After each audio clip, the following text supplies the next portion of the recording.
Hi అండి, అందరికీ నమస్తే. ఇప్పుడు తోటకూర కాడలతో కర్రీ చేసుకుందాం. దానికి కావాల్సినవి ఉల్లిపాయ ముక్కలు, పచ్చిమిర్చి కట్ చేసుకున్నాం, తోటకూర కాడలు,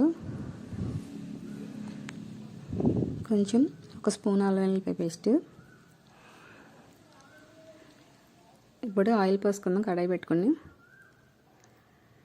ఆయిల్ వేడెక్కిన తర్వాత ఉల్లిపాయ ముక్కలు వేసేసుకుందాం.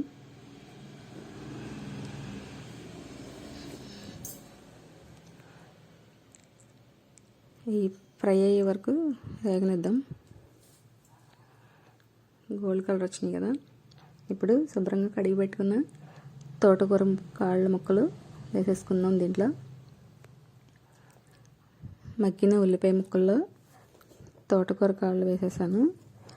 శుభ్రంగా మొత్తం బాగా పీస్ తీసుకోక్కర్లేదు, దీంట్లో ఫైబర్ ఎక్కువ ఉంటుంది. ఇప్పుడు మగ్గినాయి కదా, కొద్దిగా పసుపు వేసాను, అల్లం పేస్ట్ వేసా, అల్లం వెల్లుల్లిపాయ పేస్ట్. ఘాటు తినే వాళ్ళు అయితే 2 స్పూన్లు వేసుకోవచ్చు, లేకపోతే ఒక 1/2 స్పూన్ సరిపోతుంది.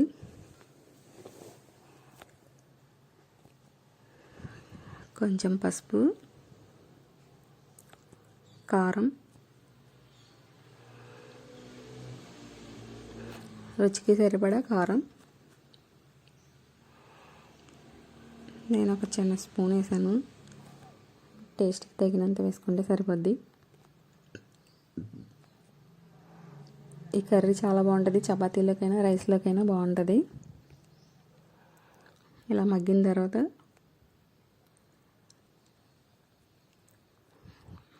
కొంచెం వాటర్ పోస్తున్నాను, 1 గ్లాసున్నర వాటర్ పోస్తున్నాను.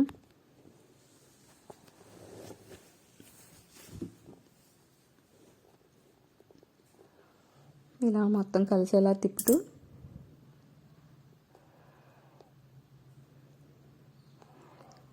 ఉప్పు తర్వాత వేసుకుందాం. మొత్తం వాటర్ అంతా కొంచెం ఎగిరిన తర్వాత అప్పుడు ఉప్పు వేద్దాం. ఉప్పున తర్వాత వేద్దాం, పక్కన పెట్టేసుకుందాం. దీన్ని కాసేపు అలా ఉడకనిద్దాం. ఇలా మూత పెట్టేసుకుందాం.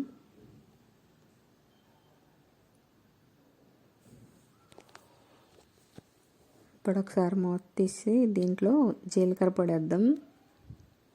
ఇలా ఉడికేటప్పుడు వేసుకుంటే దాని వాల్యూస్ పోకుండా ఉంటాయి. ఆయిల్లో ఫ్రై చేసేటప్పుడు వేసే కంటే జీలకర్ర పొడి, ధనియాల పొడి ఇలా వేసేసుకుంటే మంచిగా ఉంటుంది.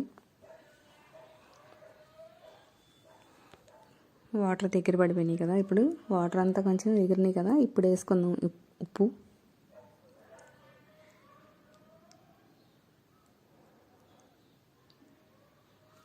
కుక్కర్లో పెట్టకపోయినా బాగానే ఉడికిపోతాయి మెత్తగా తోటకూర కాళ్ళు.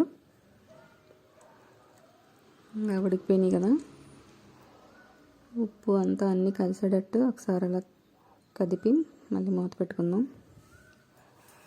ఈ వాటర్ అంతా ఎగిరిపోయిన తర్వాత నిమ్మరసం వేసుకుంటే చాలా బాగుంటుంది. ఒకసారి ఉప్పు చూసుకుంటే సరిపడగా వేసుకుంటే సరిపోతుంది. ఒక నిమ్మకాయ వేసుకుందాం లాస్ట్లో. నిమ్మకాయలో సి విటమిన్ ఉంటుంది కదా, చాలా మంచిది. ఇలా వాటర్ అంతా దగ్గరికి వచ్చేసింది కదా, ఇప్పుడు నిమ్మరసం పిండేద్దాం. ఇందులో ఒక చెక్క సరిపోద్ది అనుకుంటే మీ రుచికి సరిపడా వేసుకోండి, ఫుల్ వేసేసుకుంటే సరిపోతుంది. ఒక నిమ్మకాయ వేసుకుంటే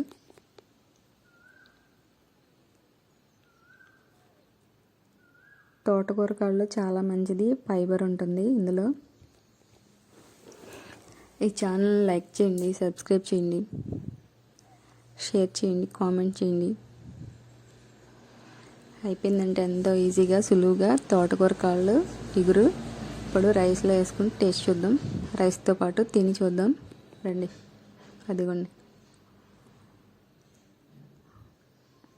పాలిష్ తక్కువ ఉన్న రైస్ తెచ్చుకుంటున్నాం మేము. ఇప్పుడు అందరికీ షుగర్లు వచ్చేస్తున్నాయి కదా, చాలా చాలా బాగుందండి. మీరు కూడా ఇలా ట్రై చేయండి.